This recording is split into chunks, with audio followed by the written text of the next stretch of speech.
Sport fishing is one thing. Great Lakes fishing is a creature all its own, and it's truly unique. The type of fishing, you're fishing big water. You're fishing anywhere from 5 feet down to 250 feet down. It's a nice challenge, but at the same time really invigorating. Well, my passion for Lake Superior, I think when it really started was in my mid-20s. Came over the top of the hill above Duluth and looked at that lake, and it's just like, whoa, I just forgot how spectacular it looked. I was up here, I decided, well, go out fishing on a charter boat. So we hired a gentleman, Lou Bickle, out of Ashland, who was the charter captain. We ended up catching 13 fish that day.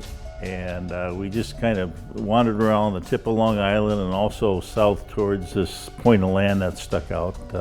Little did I know that about 6 years later, I had owned that tip of land I was aiming for, which is where we're sitting right now. The first time I ever hiked back to Houghton Falls was shortly after we built the cabin. I wandered back and it was jaw-dropping. I was like, where did this come from? Out of the blue, just in the middle of the woods. And it's funny because at that time, even back then, I said, this has to be preserved.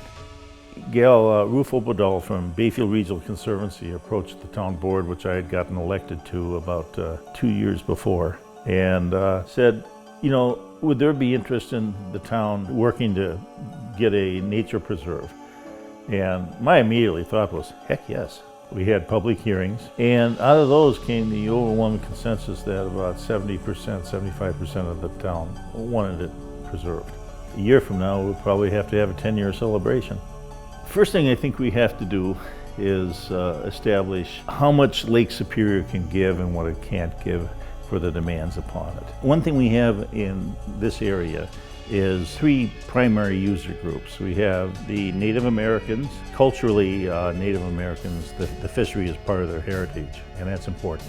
State licensed commercial fishermen are actually become part of the area's heritage as well. And then, like I said, sport fishing here has a history dating back to the 1860s.